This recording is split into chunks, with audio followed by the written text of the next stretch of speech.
watch this topic in Hindi, skip to the timestamp of 3 minutes 27 seconds. Welcome to Legal Update program. The topic of discussion is manual scavenging. First of all, let's see why is it in the news. Recently, in the Shramik Janata Sangh versus State of Maharashtra case, the Bombay High Court has instructed the Maharashtra government to create a social media platform to report manual scavenging incidents to enforce the prohibition of employment as manual scavengers and the Rehabilitation Act 2013, ensuring prompt action against such practices.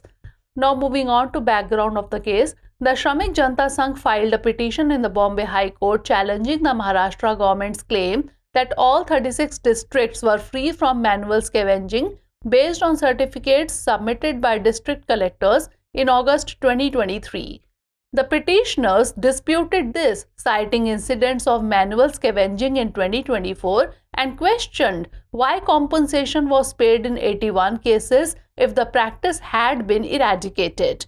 The petition also sought proper compensation for families of deceased manual scavengers and highlighted the National Human Rights Commission's concerns about the deaths.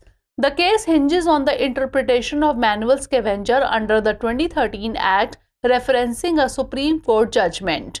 Court observation: the bench of Justices Nitin Jamdar and M.M. Sathai emphasized the need for the state authority to verify the petitioner's claims and consider the Supreme Court's interpretation of the definition of manual scavenger under Section 2, Clause G of the Act. The court emphasized the need for transparency in the functioning of committees under the 2013 Act and suggested creating dedicated communication channels such as email and social media to improve reporting and addressing of manual scavenging incidents.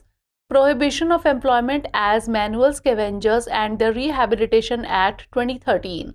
This act prohibits employing anyone as a manual scavenger and mandates their rehabilitation through alternative employment, financial aid, and other support.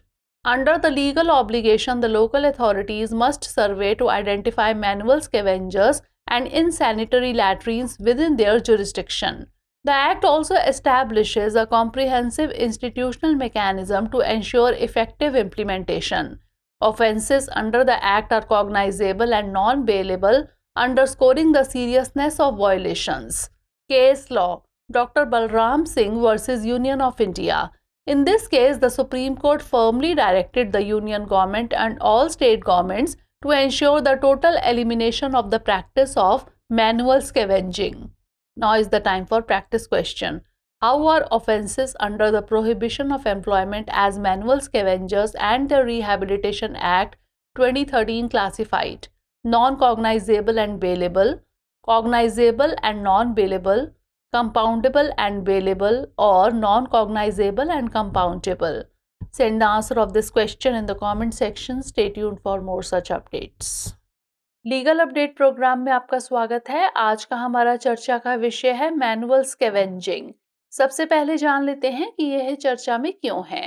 हाल ही में श्रमिक जनता संघ बनाम महाराष्ट्र राज्य मामले में बॉम्बे उच्च न्यायालय ने महाराष्ट्र सरकार को मैनुअल स्कैवेंजिंग की घटनाओं की रिपोर्ट करने के लिए एक सोशल मीडिया प्लेटफॉर्म बनाने का निर्देश दिया है, ताकि मैनुअल स्कैवेंजर के रूप में रोजगार का निषेध और उनका पुनर्वास अधिनियम 2013 को लागू किया जा सके और ऐसी प्रथाओं के खिलाफ त्वरित कार्रवाई सुनिश्चित की जा सके।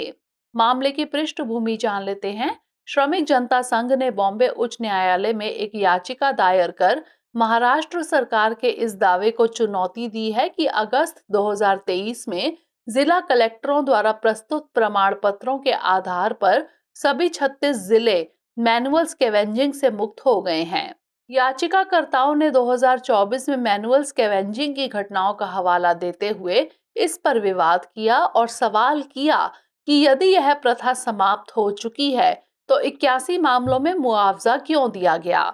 याचिका में मृतक मैनुअल स्कैवेंजरों के परिवारों के लिए उचित मुआवजे की भी मांग की गई तथा मौतों के संबंध में राष्ट्रीय मानवाधिकार आयोग की चिंताओं को भी उजागर किया गया। यह मामला सर्वोच्च न्यायालय के एक फैसले का हवाला देते हुए 2013 के अधिनियम के तहत मैनुअल स्कैवेंजर की व्याख्या पर आधारित है। न्यायालय का अवलोकन: न्यायमूर्ति नितिन जामदार और न्यायमूर्ति MM सथाये की पीठ ने राज्य प्राधिकरण द्वारा याचिकाकर्ताओं के दावों का सत्यापन करने तथा अधिनियम की धारा 2G के तहत मैनुअल स्कैवेंजर की परिभाषा की सर्वोच्च न्यायालय की व्याख्या पर विचार करने की आवश्यकता पर बल दिया। न्यायालय ने 2013 अधिनियम के अंतर्गत समितियों के कामकाज में पारदर्शिता की आवश्यकता पर बल दिया तथा मैनुअल स्कैवेंजिंग की घटनाओं की रिपोर्टिंग और समाधान में सुधार के लिए ईमेल और सोशल मीडिया जैसे समर्पित संचार चैनल बनाने का सुझाव दिया। मैनुअल स्कैवेंजर के रूप में रोजगार का निषेध और उनका पुनर्वास अधिनियम 2013। यह अधिनियम किसी भी व्यक्ति को मैनुअल स्कैवेंजर के रूप में नियुक्त करने पर प्रतिबंध लगाता है तथा वैकल्पिक रोजगार, वित्तीय सहायता और अन्य सहायता के माध्यम से उनके पुनर्वास का प्रावधान करता है। कानूनी दायित्व के तहत स्थानीय प्राधिकारियों को अपने अधिकार क्षेत्र में मैनुअल स्कैवेंजरों और अस्वास्थ्यकर शौचालयों की पहचान करने के लिए सर्वेक्षण करना होगा। अधिनियम प्रभावी कार्यान्वयन सुनिश्चित करने के लिए एक व्यापक संस्थागत तंत्र भी स्थापित करता है।